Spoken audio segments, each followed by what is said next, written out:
বন্ধুসকল নমস্কাৰ আশা কৰোঁ আপোনালোক সকলো কুশলে আছে আৰু কুশলে থাকিব লাগে বন্ধুসকল আজি আপোনালোকক এই মুহূৰ্তত কৰ্মচাৰীসকলৰ বাবে অতিকৈ দৰকাৰী এটা ইনফৰমেশ্যন যিটো শেহতীয়াকৈ প্ৰকাশ পাইছে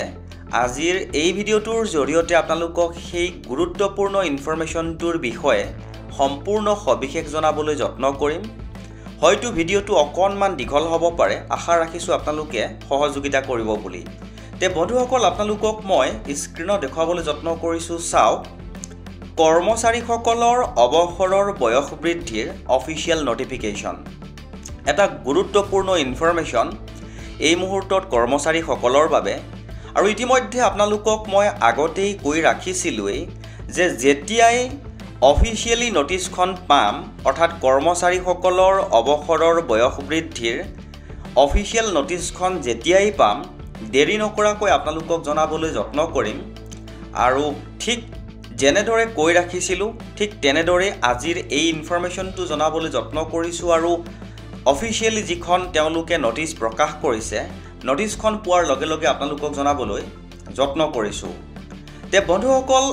মই আপোনালোকক অফিচিয়েলি যিখন নটিছ প্ৰকাশ হৈছে সেই নটিছখনলৈকে লৈ যাবলৈ বিচাৰিছোঁ আৰু তাৰ আগত আপোনালোকক জনাবলৈ যত্ন কৰিছোঁ চাওক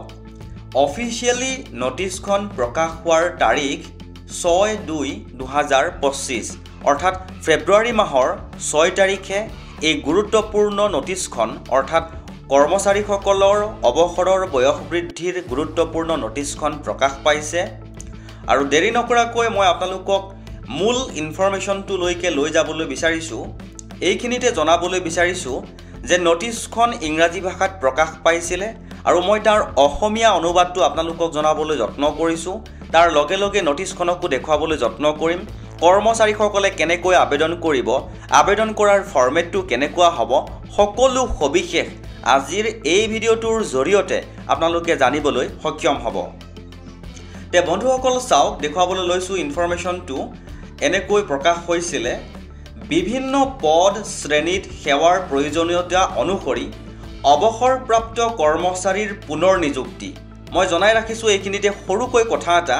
বহু কৰ্মচাৰীয়ে হয়তো ভাবি আছে যে তেওঁলোকে কৰি থকা এক্সিষ্টিং চাকৰিটোকে 2 বছৰ বা 3 বছৰ বা 5 বছৰ বঢ়াই দিব আচলতে কথাটো তেনেকুৱা নহয় তেওঁলোকে অৱসৰ ল'ব অৱসৰৰ পাছত তেওঁলোকে আকৌ আবেদন কৰিব লাগিব তে আহোঁ এতিয়া মূল বিষয়টোলৈ জনাবলৈ যত্ন কৰিছোঁ চাওক অৱসৰপ্ৰাপ্ত কৰ্মচাৰীৰ পুনৰ নিযুক্তিৰ আঁচনিৰ অধীনত অৱসৰপ্ৰাপ্ত কৰ্মচাৰীসকলক সাধাৰণ অৱসৰপ্ৰাপ্ত ব্যক্তি বিভিন্ন বিভাগৰ বৰ্তমান খালী পদত মাহেকীয়া পাৰিশ্ৰমিকৰ ভিত্তিত নিযুক্তিৰ বাবে আবেদন আহ্বান কৰা হৈছে এই পদবোৰৰ এনেক্সাৰ বিধ সংলগ্ন কৰা হৈছে আবেদনসমূহ কেৱল অনলাইন মাধ্যমেৰে জমা দিব লাগিব তলত দিয়া লিংকৰ মাধ্যমেৰে আবেদন কৰিব লাগিব বয়সৰ সময়সীমা 28 ফেব্ৰুৱাৰী 2025 তাৰিখলৈ কৰ্মচাৰীজনৰ বয়স 64 বছৰতকৈ কম হ'ব লাগিব পুনৰ নিযুক্তি অব্যাহত ৰখাৰ বাবে সৰ্বোচ্চ বয়সৰ সীমা 65 বছৰ হ'ব তে নিশ্চয়কৈ গম পাইছে কৰ্মচাৰীসকলে মই খুব লাহে লাহে আৰু অসমীয়া জনাবলৈ যত্ন কৰিছোঁ যাতে আপোনালোকে সহজতে বুজি পায় তে বন্ধুসকল আৰু ইনফৰমেশ্যন আমি জানিবলৈ যত্ন কৰোঁ আহকচোন এই আঁচনিৰ নিৰ্দেশনা জাৰি হোৱাৰ তাৰিখৰ পৰা প্ৰাথমিকভাৱে 2 বছৰৰ বাবে বা পৰৱৰ্তী আদেশ নোহোৱালৈকে যিটো আগতে হয় বলবৎ থাকিব এজন অৱসৰপ্ৰাপ্ত কৰ্মচাৰীৰ নিযুক্তিৰ ম্যাদ এবছৰ বা পৰৱৰ্তী আদেশ নোহোৱালৈকে যিটো আগতে হ'ব অৱশ্যে এজন পুনৰ নিযুক্তিপ্ৰাপ্ত কৰ্মচাৰীৰ সন্তোষজনক কাৰ্যকলাপৰ ভিত্তিত তেওঁৰ নিযুক্তিৰ ম্যাদ আৰু 1 বছৰ বা 65 বছৰ বয়স পোৱালৈকে যিটো আগতে হয় বঢ়াব পাৰি তে নিশ্চয়কৈ গম পাইছেই অসমীয়াতে মই কৈ গৈছোঁ যিহেতু আবেদনৰ সৈতে তলত উল্লেখিত বাধ্যতামূলক কাগজ পত্ৰৰ স্বাক্ষৰিত ফটোকপি আপলোড কৰিব লাগিব কি লাগিব চাওক number 1 pension payment order pensioner identity card 3 number bank passbook first page indicating account number and IFSC code 4 number PAN card 5 number Aadhaar card 6 number passport size colour photograph 3 copy লাগিব শেহতীয়াকৈ তে বন্ধুসকল এতিয়া আহোঁ আপোনালোকক দেখুৱাবলৈ যত্ন কৰিছোঁ অফিচিয়েল নটিফিকেশ্যনখন। অফিচিয়েল নটিফিকেশ্যনখন এনেকৈ প্ৰকাশ হৈছিলে। সম্পূৰ্ণকৈ আপোনালোকে জানিবলৈ হ'লে লাগিলে ভিডিঅ'টো আপোনালোকে আকৌ এবাৰ চাই দিব, তেতিয়া গম পাব। আৰু আপোনালোকক জনাবলৈ যত্ন কৰিছোঁ কেনেকৈ আবেদন কৰিব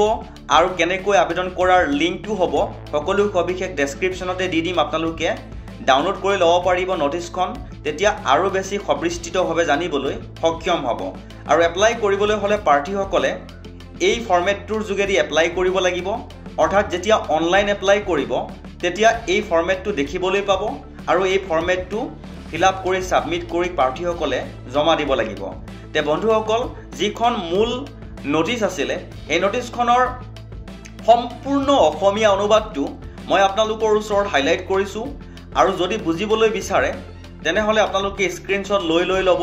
কাৰণ যদি মই আপোনালোকক এই নটিছখন পঢ়ি শুনাবলৈ যাওঁ তেনেহ'লে বহুত সময় লাগিব আৰু আপোনালোকৰ হয়তো আমনিও লাগিব পাৰে।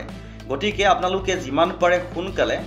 বা স্ক্ৰীনশ্বট লৈ ল'ব। স্ক্ৰীনশ্বট ল'লেই আপোনালোকে গোটেই ইনফৰমেশ্যনটো জানিবলৈ সক্ষম হ'ব। তে ইতিমধ্যে আপোনালোকে গম পাইছেই যে কেনেকুৱা এটা ইনফৰমেশ্যন আপোনালোকৰ ওচৰলৈ আনিবলৈ যত্ন কৰিছোঁ